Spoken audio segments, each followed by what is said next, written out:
begin things, I want to kick things off. One of our fan favorites, she's a great speaker, DriverCheck's own Dr. Melissa Snider-Adler. She's our Chief Medical Review Officer and practices as an addiction medicine physician. She is an expert in all things cannabis related and fitness for duty for safety sensitive workers. She's been asked to testify and put reports in and give her expert opinions on a whole lot of cases across Canada in all venues of courts and arbitrations and hearings. So it's a real great pleasure to have her kick things off today for us. Please join me in welcoming Dr. Melissa Snider-Adler. Thank you. Good, it's here. Good morning. So I have the pleasure, or I think it's the pleasure because I'm a morning person, so it's okay. I'm starting off this morning and tomorrow morning for those that are here tomorrow morning as well. Today, though, we are going to talk about all things cannabis. So what I have done is taken little snippets of things that I could do about 4 or 5 different talks on and combined it all together just to give you an overview of what is new, what you need to know, etc. So please ask questions, whether it's right after this or this afternoon at the panel, because I'm not going to talk in detail about everything that we're going to be talking about. But this is a little bit what we're going to go through. So where are we at with cannabis use in Canada? What are we doing about testing in the workplace for cannabis specifically? Let's talk a little bit about CBD and THC, and then recreational and medical. And as I said, I could do 4 separate talks on all of these, so we will just go through. So let's do an overview right now of trends of what we have been seeing since legalization.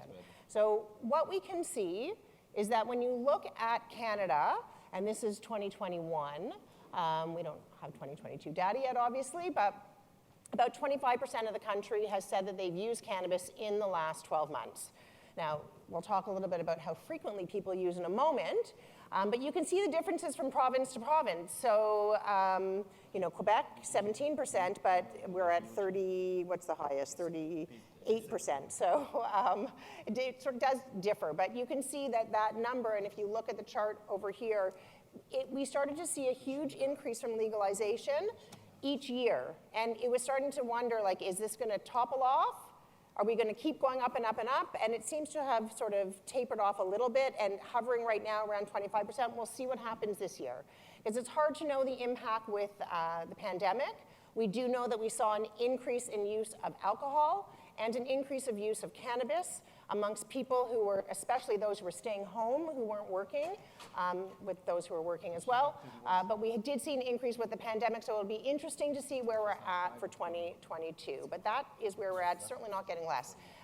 Just as an aside, does anyone know the age group that has shown the highest increase of cannabis use? So I'm going to put this up. I'm going to make you guys do a little work this morning to make sure you're awake.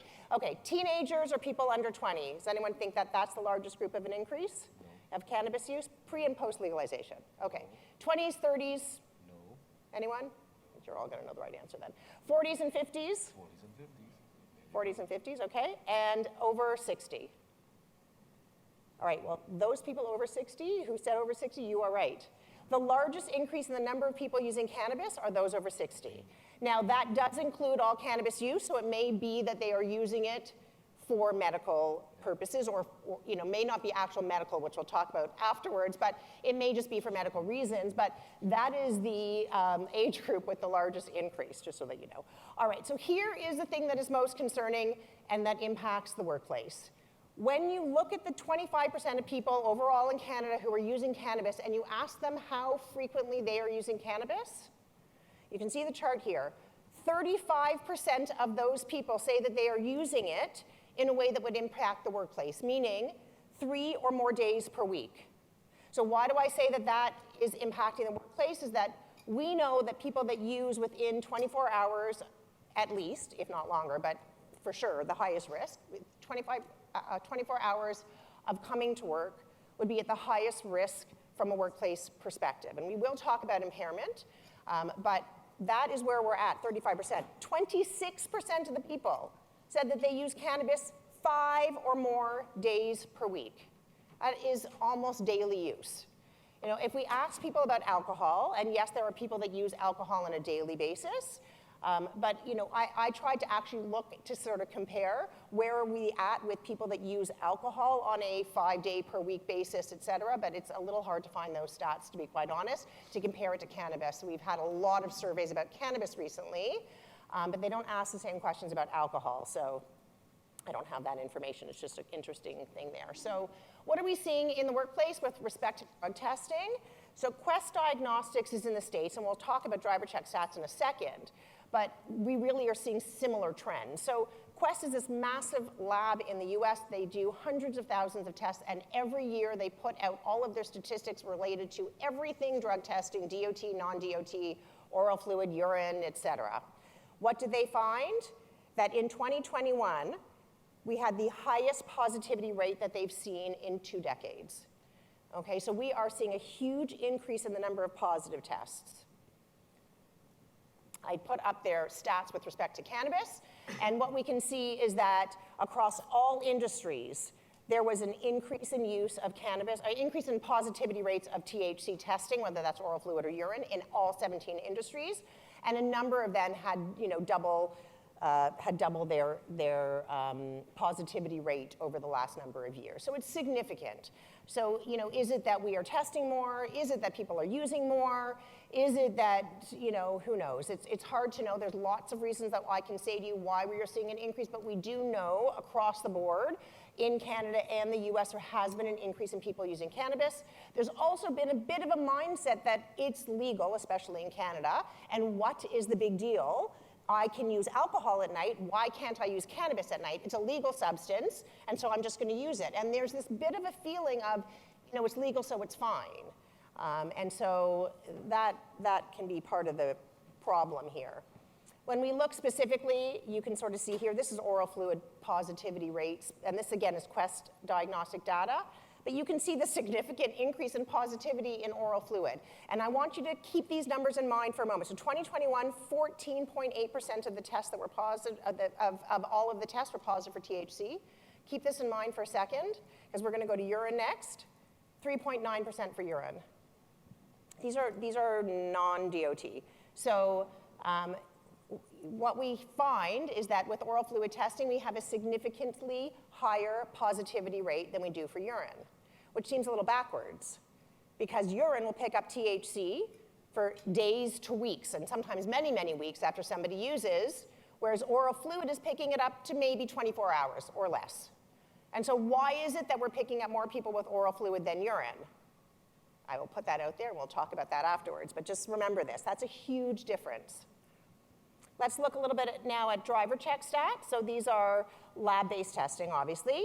You can see for THC, you can see the years and where we're at with the positivity rate. And again, similar to cannabis use in Canada overall, with the highest percentage being in 2020, that is was our peak, and it's come down a little bit with respect to oral fluid and urine. But once again, we are seeing a significant difference in the positivity rate in oral fluid compared to urine.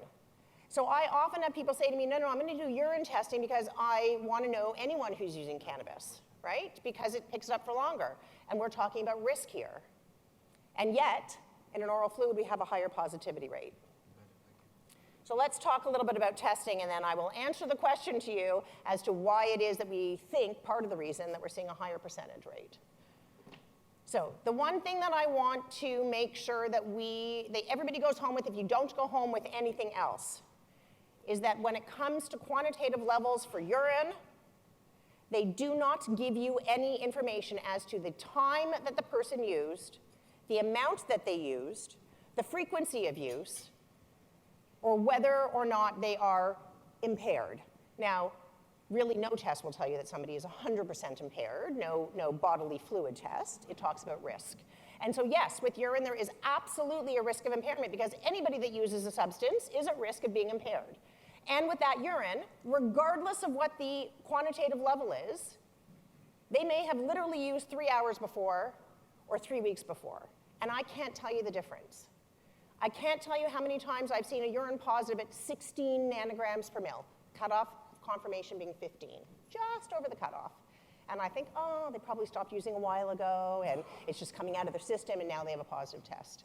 And I'll speak to the person on the phone, and I'll say, your test is positive for THC. When was your last use of cannabis, or did you use cannabis, today or last night? They're like, oh yeah, no, I use every night.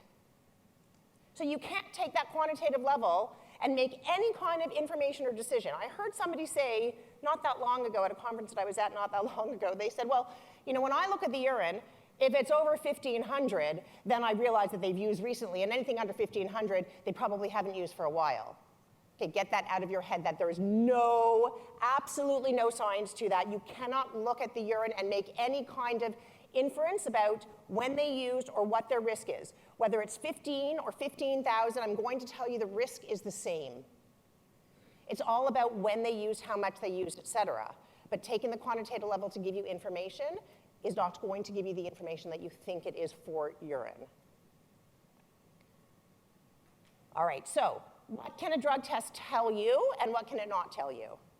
It can absolutely tell you whether this is urine or oral fluid, the presence of a substance. Is it there? Is it not there? Have you used the substance? It can tell you a time frame of use, a range. That range is larger for THC in urine than it is in oral fluid, but it is a time frame. So when I have a positive test for THC in the urine, I will say, well, if you don't use very often, it's going to stay positive for only a few days. If you use more regularly, 3 to 6 weeks, and in those very heavy users who use multiple times per day or every single day in very high doses, and they stop using, it can be a number of weeks, sometimes 8 weeks. Literature has talked a little bit about even more prolonged than that when they follow people. So a time range. The other thing that it can talk to you about is likely impairment. Again, we are not using any of these tests to say definitively 100% you are impaired. Because in order for me to say that you are impaired, I need to do an examination at that very moment, the way a police would when they use a drug recognition expert. So they're doing a full examination that takes a very, very long time, looking at every aspect from a brain perspective and blood pressure and eyes and eye responsiveness, et cetera. That is the way that I can tell that definitively 100% that they are impaired. And I'm going to let Barb talk a little bit about policy stuff, but when I have people say to me, well, the policy says that we have to prove that they're impaired, I'm like, well, that's impossible. You cannot do that. We can talk about risk of impairment, absolutely, but it's like anything else in the workplace. There are hazards, and we try to mitigate those hazards and those risks. We can't say definitively 100% that is going to happen to a person. It's like mask wearing or distance or whatever it may be, hand washing, sanitizing, all of that from a COVID perspective. We do that to mitigate the risk. If you forget to wash your hands, does that mean 100% you're going to get COVID? No.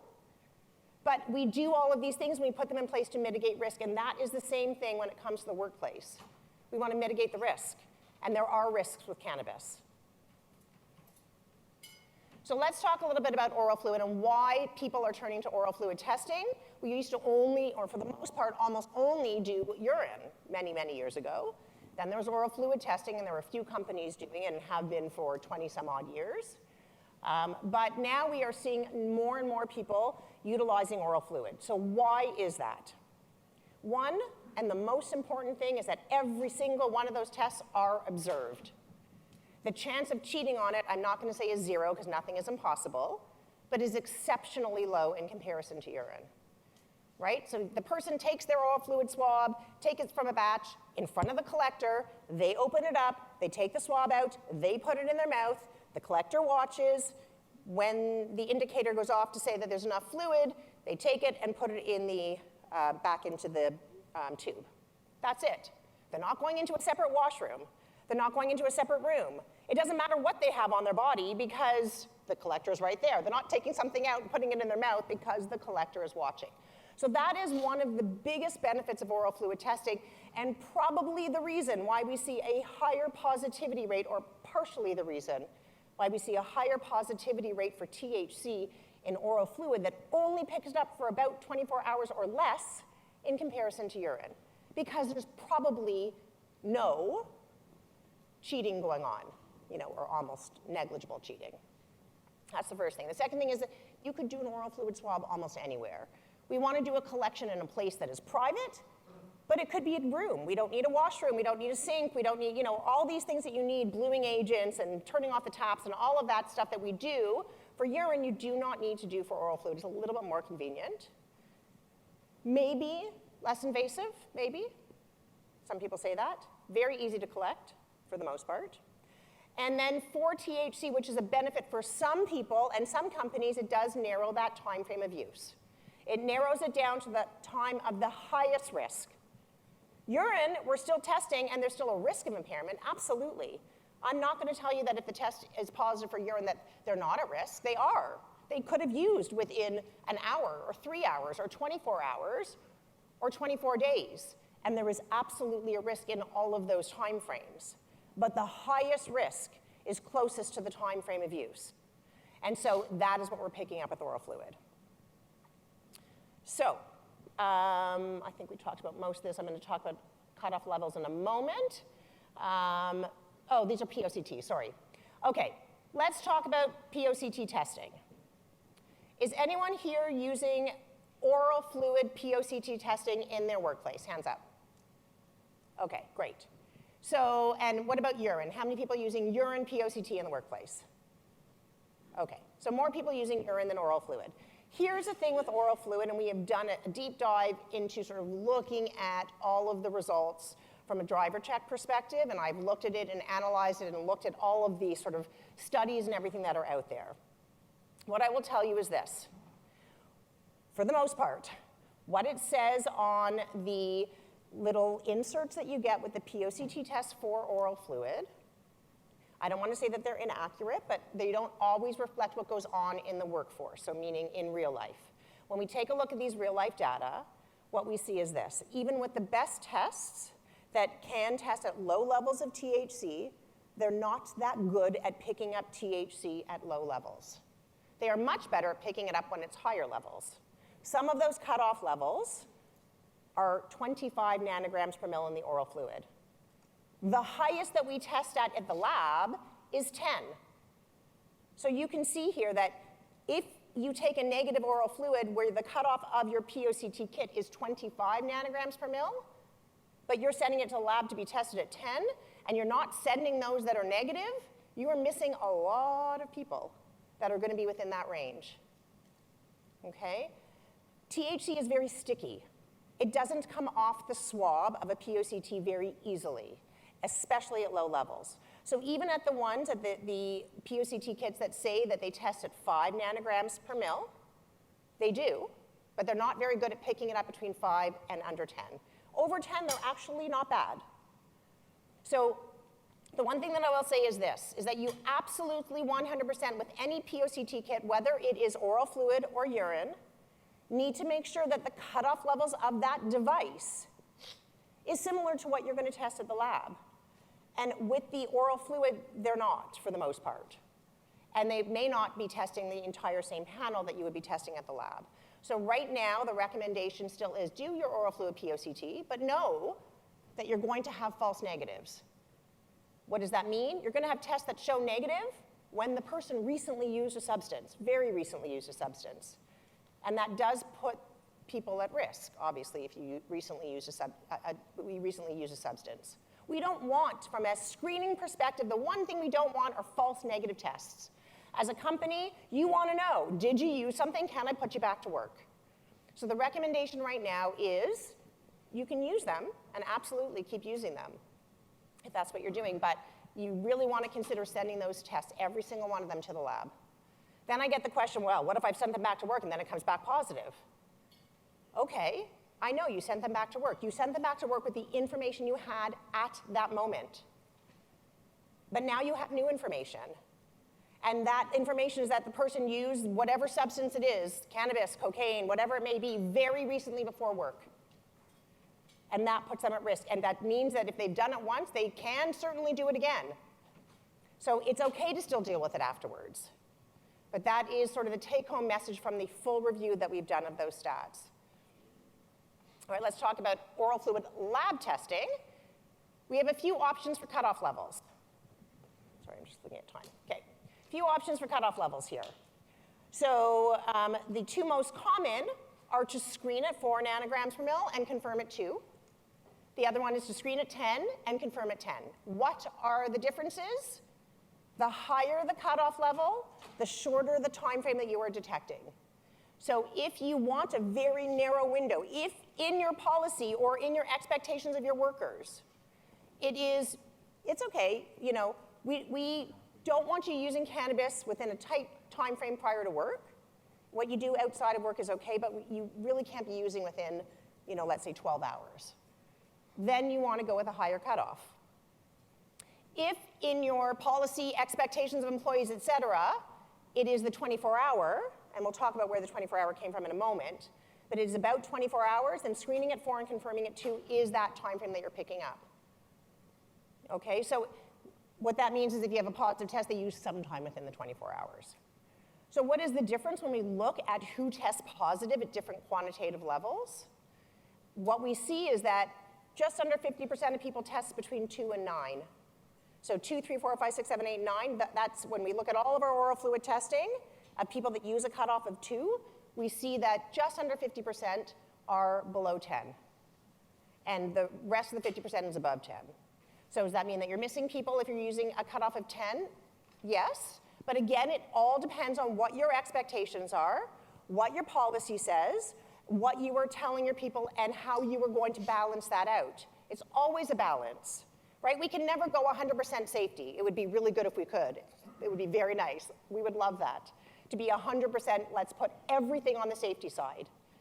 And sometimes we have to do that in certain workforces. It's like, it doesn't really matter. Safety is 100% paramount, and this is where we're going. And we understand that you feel that there are other issues that come up because of that, but this is really important. But sometimes we have to kind of balance it out a little bit to say, look we know this is a legal substance, we know that you're going to use it, you just can't use it within X time frame. And that may be different for each and every one of you here, and each and every company, based on what your workers do. And there are some companies that actually divide up the different types of work that they're doing, that their employees are doing, and the different types of testing and expectations that they have.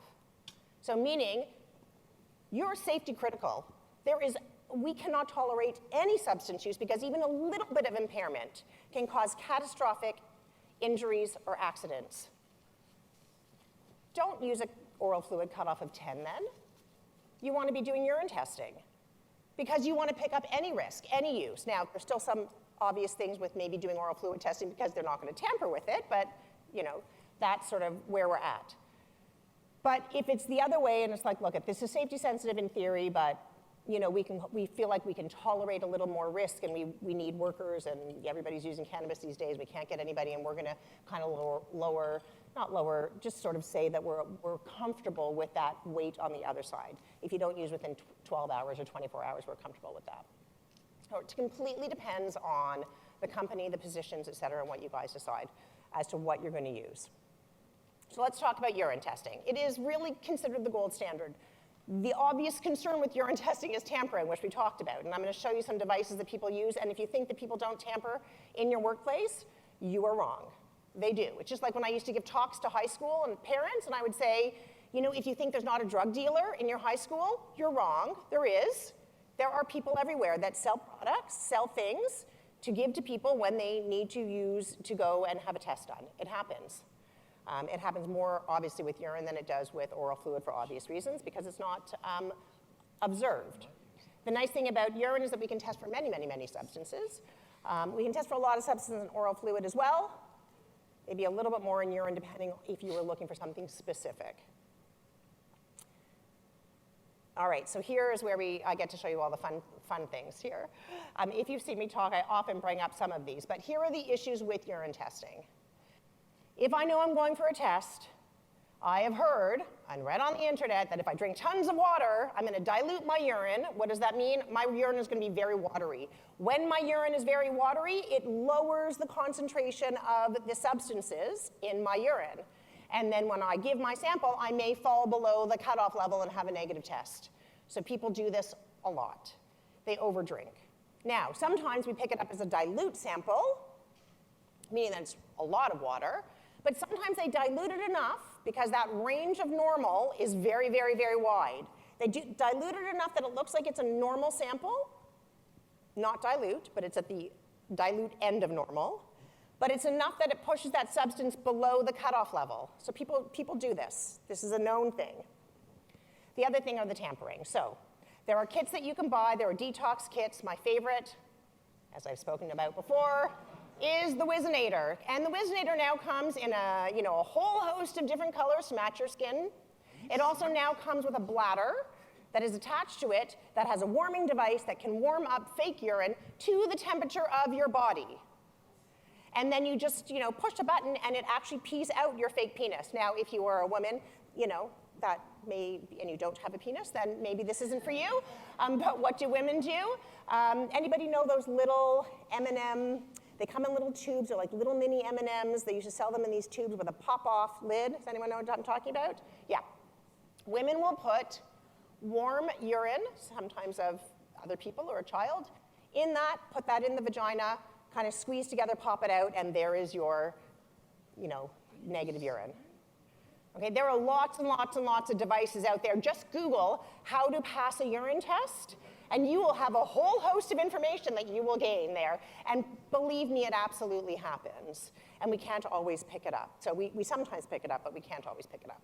That's the problem with urine testing. That's probably why we're seeing more positive tests with oral fluid than we are with urine. So I will sometimes have companies who do both urine and oral fluid testing. And they have this hugely positive test. It couldn't, we're not even talking THC, it could be cocaine, let's say. And the oral fluid is positive for cocaine and the metabolite of cocaine. They really did use very recently cocaine, and the urine is sparkling negative, completely negative. And they'll come to me and say, look, what happened? Well, yeah, it's probably cheated on the urine test. Because we would expect the urine to be positive. Or again, they drank so much water that they pushed that down, or they used so recently that it hasn't had time to produce the metabolite or the breakdown product that we see in the urine.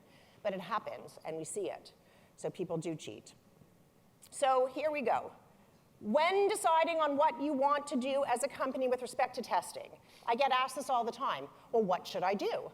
What is the best test to be doing? What testing should we be doing? That answer cannot come from me specifically because it is not the same answer for each and every one of you. It's not the same because everybody's company is a little bit different. Everybody's roles of their employees are a little bit different. Whether it's DOT, non-DOT, whether it's mining, whether it's transportation, whether it's in a warehouse or construction, the risks are different. And the tolerance of those risks may be different. It would be nice to always be 100% safety, but sometimes we have to swing that pendulum a little bit. And so where do you fall? So I always say, what question do you want answered? What does the policy say? If the policy says, don't use a substance within X number of hours, then that is the question you want answered. Did they use that substance within this time frame? If it is, don't use at work, then you want that question answered. But you need to know what the question is. And in order to provide that answer, then I can say to you, okay, well then this is the best test for you. And if you were a company that says, look, we can't tolerate any substance use at all, and a person who uses any substances, there is a risk. And so then we'd weigh back and forth between the urine and oral fluid with a low cutoff level. Oral fluid because, again, no tampering. Urine because we have a bit of a longer detection for THC.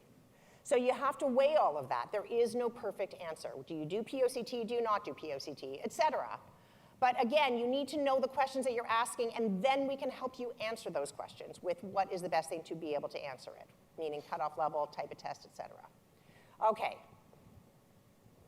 Let's talk a little bit about medical cannabis. I'm going to rush through this a little bit, but we're talking about that 24 hours. Where did that come from?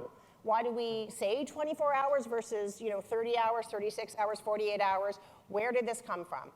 OMAC, Occupational Environmental Medical Association of Canada, really did a big review of the literature up to that time when they did this, and came up with a position statement with respect to cannabis use in the workplace.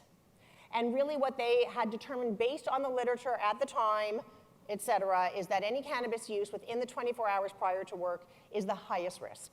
That does not mean that at 25 hours there is no risk.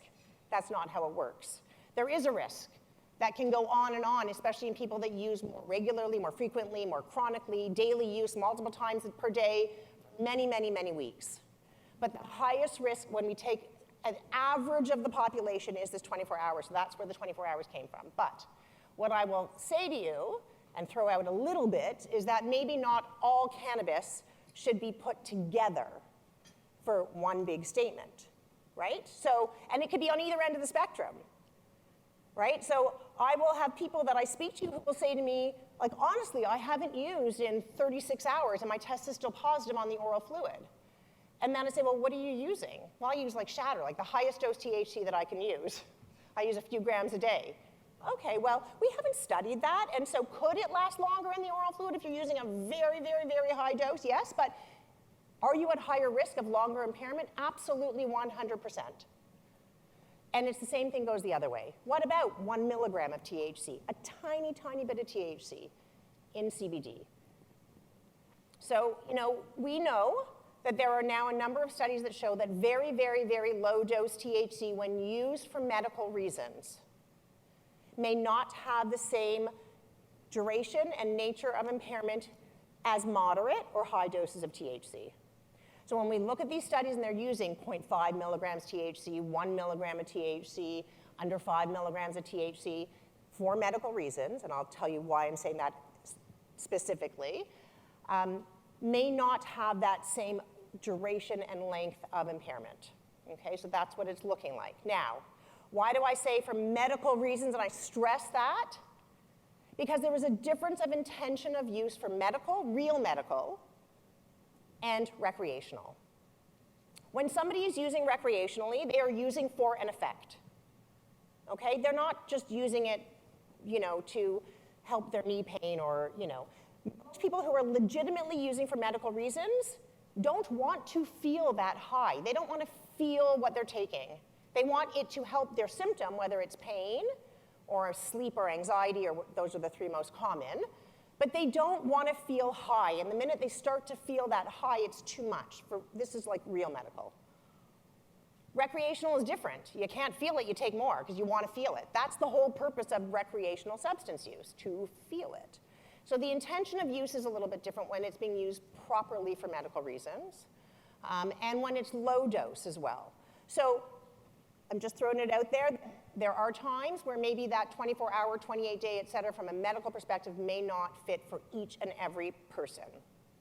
Certainly, there's a lot of rules. So what we know is that 78% of people who say that they're using for medical reasons, they're using medical cannabis, quote unquote, do not have a proper authorization. Okay, so they are not seeing a healthcare provider who is giving them advice, direction, information, knowledge, going over risks and benefits and talking to them about doses and properly dosing them.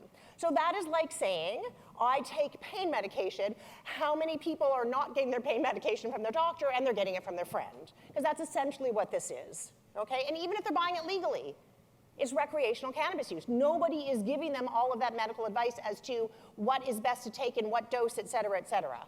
So what do we need to have in order to call this true medical cannabis where there would be potential for need for accommodation? That doesn't mean that they need to be working in safety-sensitive work, right? There's a difference, but it's just that we may want to consider it different than recreational. They have to have a valid authorization. Now, an authorization is valid for a maximum of 1 year. So if they tell you they had an authorization from a doctor that they saw before COVID, because I often hear that, well, before COVID I had an authorization.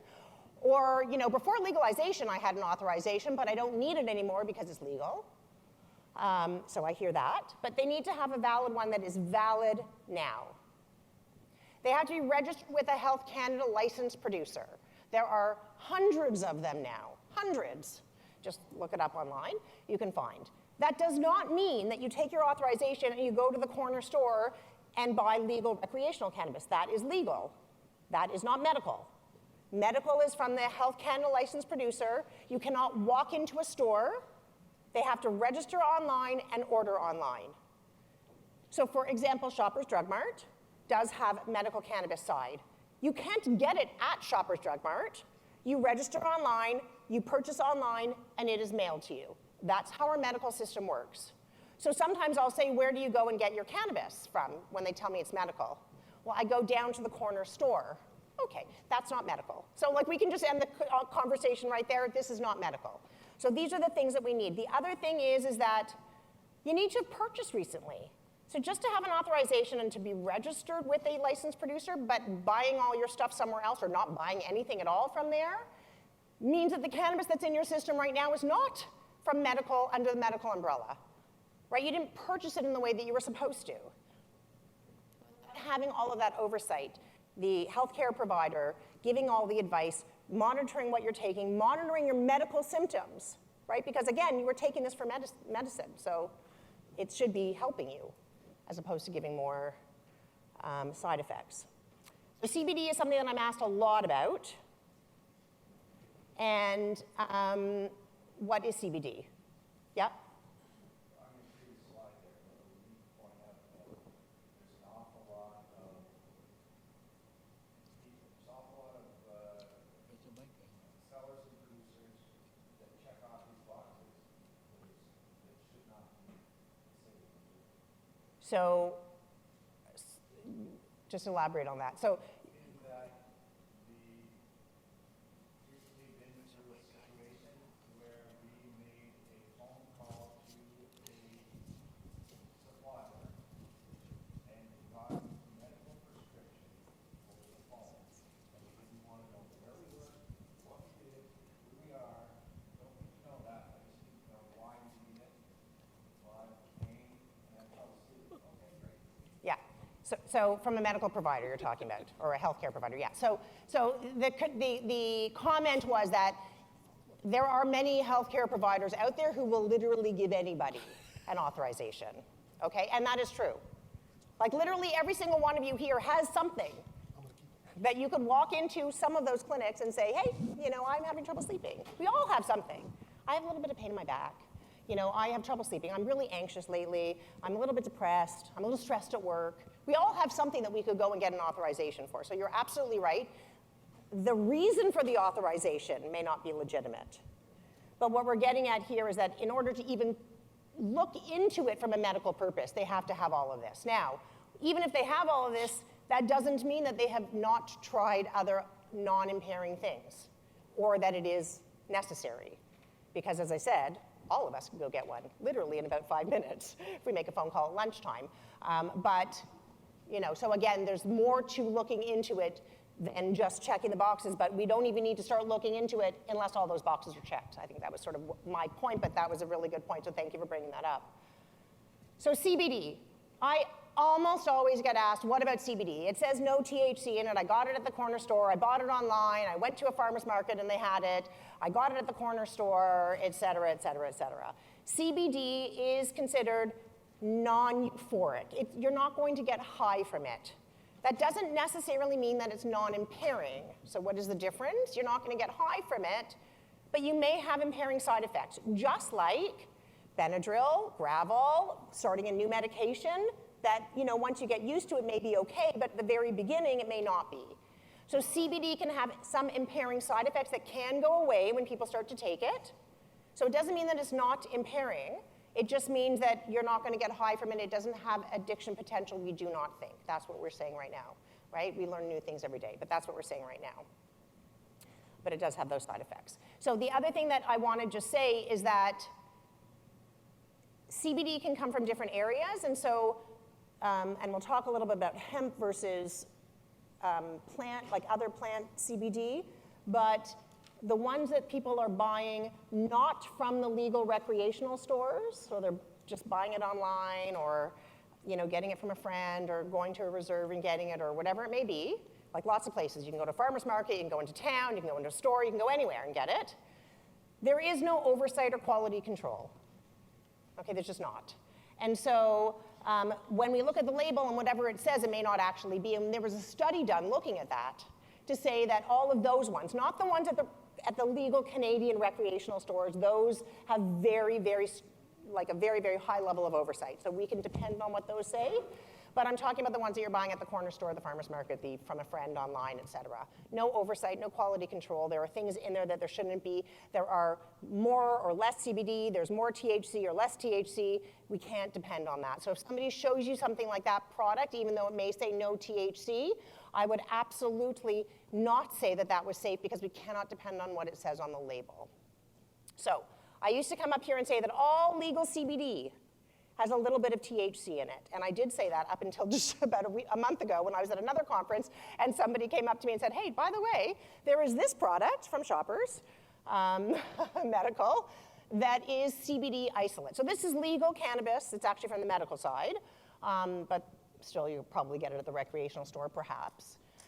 So what does isolate mean? Isolate means that we have taken the CBD and taken it away from absolutely every other part of cannabis, and there is nothing else in there other than CBD. And so this one actually does say THC 0 milligrams. This is the only product, I'm not saying that it is the only product, it's the only product that I have seen, but obviously the ability to extract CBD with no THC is there. So if somebody showed me this product and they had a medical authorization and they're having oversight with a physician or a healthcare provider, and they showed me this, then as long as there's no side effects the same way other medication is, they're also then not going to test positive on any test because there's no THC in it. So if they test positive, they're using other products. But anyways, I just wanted to bring that up because I used to say that it doesn't exist, but it actually does now. Okay, so we talked a little bit already about CBD and the different products. So CBD can come from 2 different places in Canada.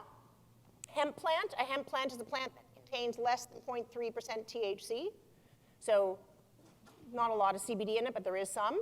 And then there's the rest of the cannabis plants. Why do we differentiate them? Because they are differentiated under the Cannabis Act. Hemp falls separately than other cannabis does. And so you can sell hemp CBD at a farmer's market or at a store. It's not illegal.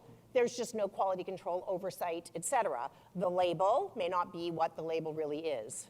So that's that.